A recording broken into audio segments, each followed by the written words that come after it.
What success have we had with 12-volt products that we have purchased for in-truck use over the years?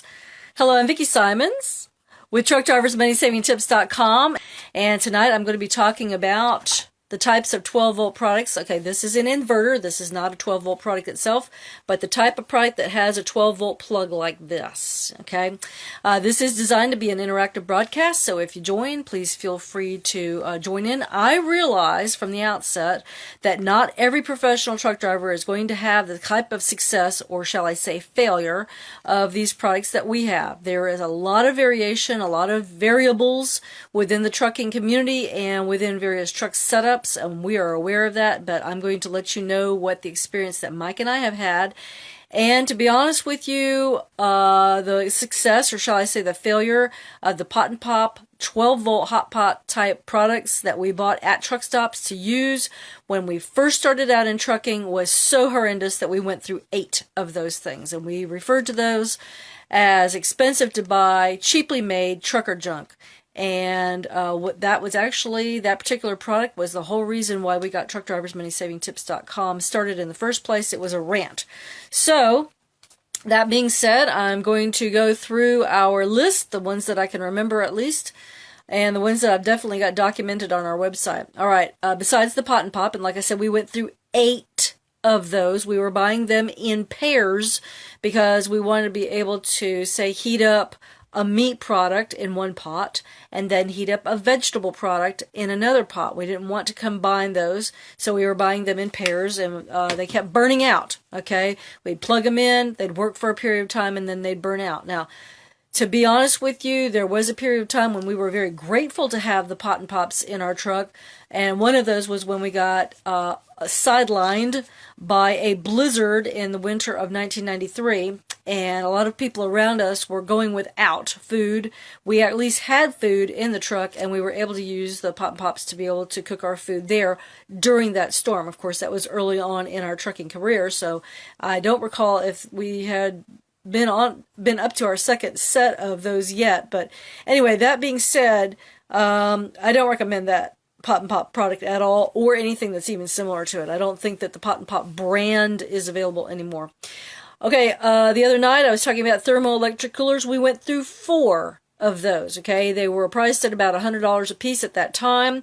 The first one we bought was at a Walmart, and I think we bought others at truck stops, don't recall.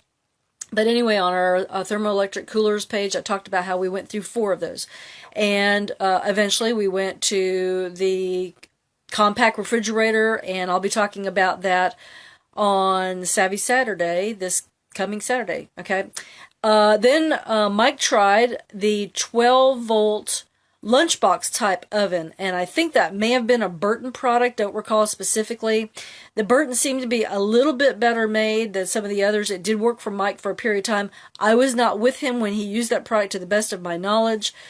There was some staining inside there, but eventually it just gave out electrically. Okay.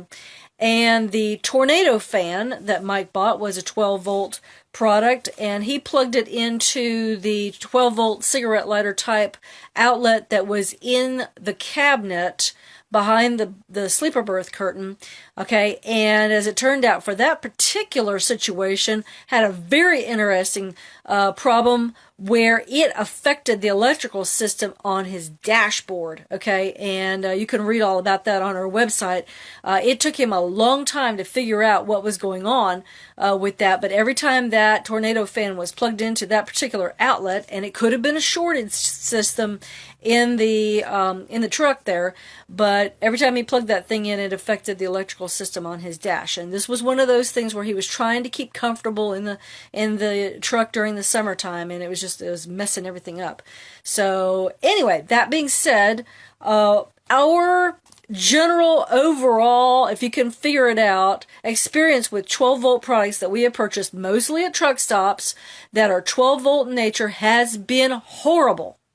We do not recommend under any stretch of the imagination any of these 12-volt products at all. Okay, you are much better off, in our opinion, getting yourself a 120 volt. Of course, I realize if you guys are seeing this anywhere other than the United States, okay, you could have a different electrical system set up. But something like this, okay, this is a 12-volt inverter. Okay, this has worked for us pretty well. I think this is like our second one. Okay, but the situation is that if you have something that draws a small amount of power, one of these little, I think this is a, yes, it's a 175 watt, okay, plug-in style inverter. Okay, if you have a regular, like a small charge drawing crock pot, something that would plug into that one, or get yourself a regular battery connected inverter, okay, to use that will put out some more power. I believe that when it was the case, we first had a 1750 watt inverter that we bought at a truck stop, and then the trucking company that Mike got on with said, no, we will allow you to have only up to 1500 watts. So we went and got ourselves the type of battery connected inverter that's actually shown in the featured product on our website right now. Okay, in the right-hand column. Don't know how much longer that's going to be up there, but the fact is that it's up there right now, and you can buy that through our trucker store. We actually have that. If you go to Trucker Accessories on our website, you'll see that 1500 watt inverter, a battery-connected inverter that's available for sale there through Amazon.com. You can also buy those things through truck stops, but if you have any problems with it, just beware that there is a warranty factor there. In fact, let me get to that with respect to all of these products, okay? One of your warning signs when you're buying anything is if there is a warranty period of, say, 30 days, 60 days, 90 days, okay? That means run, do not walk, okay, away from those products, okay? They are not worth the money. They're not worth the money, all right? If you can only get 30 days worth of use out of something, why are you going to spend $35 or better on it, okay? Yeah, you might be able to save a little bit of money up front, but the thing is you're going to have to keep replacing it. It's just not worth it, okay?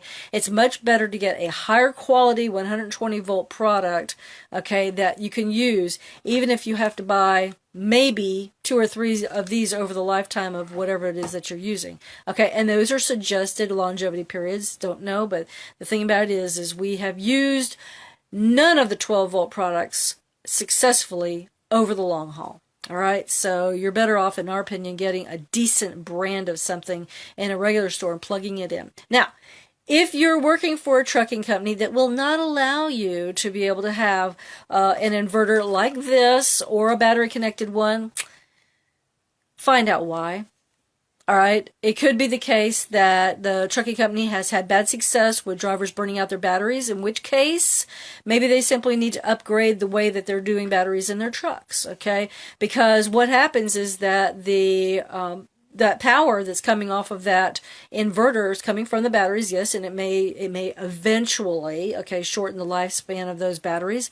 But the thing is, those batteries are continually being recharged there. So you got a situation where you've got to have some sort of power, in my opinion, in your truck. Okay, if you've got an APU running, that's fine. But if you've got if your power is coming from the batteries, that may be a different matter altogether. So that is my little revelation for the night. Okay, we are not at all in favor of the 12 volt products that are available for sale, either in local stores or through the truck stops for in-truck use, especially for cooking and keeping your food cold. Okay, there may be some other little things that may be useful on a regular basis, but we've never found anything that we would recommend. Okay, this is Vicki Simons with TruckDriversMoneySavingTips.com. If you found value with this, please feel free to like, share, and give us your hearts. We'd appreciate that. If you have any questions, leave it in the comments below or get in touch with us through TruckDriversMoneySavingTips.com, and we'll be glad to get your feedback. If you have had success or failure, regardless, one or the other, with any of the products or different kinds of products that I haven't even named that is a 12 volt in nature, please get in touch with us. Let us have a product review through our website. Go to our website, TruckDriversMoneySavingTips.com, and leave a product review. We want to hear from you, okay? our success has been bad with them, but if you've had good success, we want to hear about it. Okay. And if you've had good success, we'll publish your review online. Okay. We don't care. Our website is all about helping professional truck drivers save money. Okay. And if they keep having to replace them like we've had, that's not a way to save money. So if you've had good success with something, and perhaps it's the case that you've got a newer model of something that's been better built than the ones that we bought over the years. Okay. And I'm willing to learn about that. I want to know. All right. Because technology changes all the time. All right, we want to know what it is that you've had success with or things that have not worked well for you. So look at the product reviews, send us one. We'll be glad to publish that. Thanks so much. On behalf of my husband, Mike, and I, we wish you safe travels and lots of money-saving opportunities on the road. Have a great night. Thanks.